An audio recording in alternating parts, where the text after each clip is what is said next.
جب ان کے پروردگار نے ان سے کہا کہ سر تسلیم خم کر دو تو وہ فوراً بولے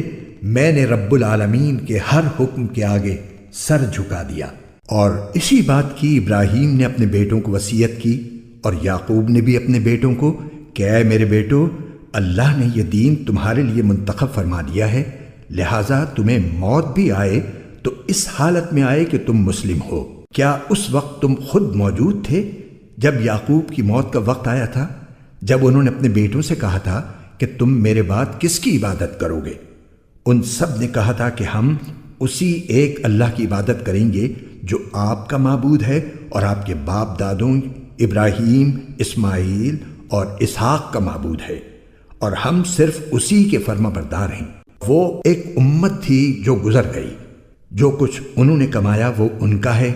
اور جو کچھ تم نے کمایا وہ تمہارا ہے، اور تم سے یہ نہیں پوچھا جائے گا کہ وہ کیا عمل کرتے تھے۔